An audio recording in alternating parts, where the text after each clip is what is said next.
ฮัลโหลมื้อนี้เนาะมื้อนี้ก็จะมาเห็นวิดีโอเกี่ยวกับรีวิวกล่องสินค้าฮัลโหลสบายดีมื้อนี้ก็จะมารีวิวอันบ็อกนั่นเองซึ่งว่าได้รับสินค้ามาจากเกาหลีมื้อเช้านี้ wow. มีความตื่นเต้นหน่อยนึงเนาะก็คือจะเป็นสินค้าจากห้าง Alive Lab เนาะที่เพิ่นฝากมาให้ถึงฮอดลาวเลย ซึ่งว่าจะเป็นโปรดักต์เกี่ยวกับคอสเมติกหรือว่าสกินแคร์ที่อยู่ในกล่องตัวนี้เนาะแต่ว่า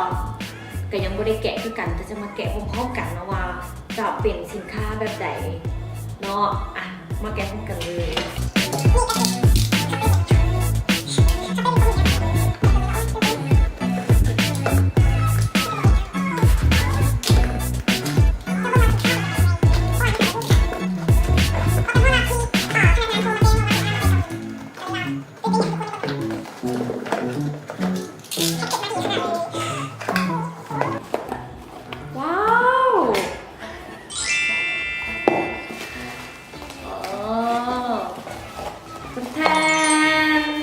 ก็จะประมาณนี้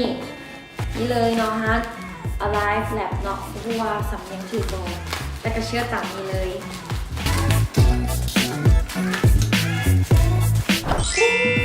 เราได้มาแล้วเนาะสินค้าที่เปิดออกมาก็จะเป็น3อย่างตรงนี้ทำอีกก็จะเป็นกล่องแบบนี้เนาะลักษณะนี้ก็คือmulti ice milk ต่อมาก็จะเป็นpocket ball cushion แล้วก็จะเป็น refresh สุดยอดเนาะซึ่งจะมาแกะพร้อมกันเนาะว่าแต่ละอันจะมีลักษณะเป็นยังไงเดี๋ยวเริ่มจากกล่องนี้ก่อนเนาะอันแรกก็จะเป็นลักษณะแบบนี้ก็คือจะเป็นน้ำนมเนาะซึ่งจะเป็นสกินแคร์นั่นเองเดี๋ยวลองใส่เบิ่งบอกเลยว่าใส่น้อยเดียวเนาะไม่ให้ใส่หลายเดี๋ยวจะลองเกลี่ยเบิ่งโอ้โหใส่น้อยเดียวแค่น้อยเดียวเกลี่ยได้ทั่วเลยบอกเลยว่าตัวนี้ใส่ได้เป็นปีแน่นอนว้าวต่อมาก็จะเป็นคุชชั่นเนาะคุชชั่น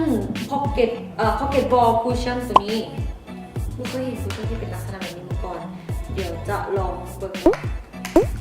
มันคือน้อยเพราะปกติคุชชั่นถ้าจะเห็นในลักษณะที่เป็นแบบเป็นตลับเนาะหรือว่าจะเป็นแบบซองแต่ว่ามาใหม่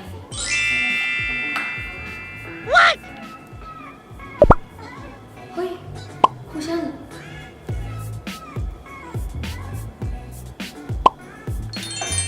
เฮ้ยมันจะเป็นหัวแบบลูกกิ้งเป็นแบบนี้ย่ามาเข้ามาใกล้ๆเห็นบอจะเป็นอีกอย่างที่แปลกใหม่ไปเลยเดี๋ยวจะมาเทสใส่เนื้อบางจะเป็นเนื้อสีบัวลักษณะแบบนี้เนาะเดี๋ยวขอเกียร์เบิงเนาะว่าคูชั่นแบบนี้มันจะเห็นให้เวลาที่เขาทาเสนาแล้วมันจะเนื้อเนียนแบบใดไปเกียร์ง่าย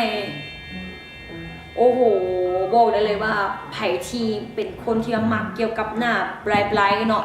คูชั่นตัวนี้เหมาะที่สุดเลยว้าวไผ่ที่มักหน้าแบบขาวสว่างบอกเลยว่าสว่างเหมือนมืออีหลีต่อมาเนาะก็จะมารีวิวกับตัวนี้ก็จะเป็นrefresh serum กับผู้ว่าอ่านชื่อโบใจเนาะคันอ่านชื่อหรืออ่านผิดกะขออภัยมาอย่างนาทีนี้เฮ้ยแพ็กเกจจิ้งนะฮะ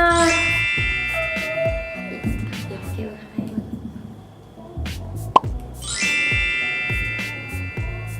สมว่าเป็นของอะไรเลยก็จะเป็นพับมาให้แบบนี้เนาะจะเป็นแบบนี้เลยและอันนี้ก็จะเป็นแป้งข้างในเป็นสีขาวแต่ปุ๊บว่ามันจะตกเต้นยันโบเดี๋ยวลองดู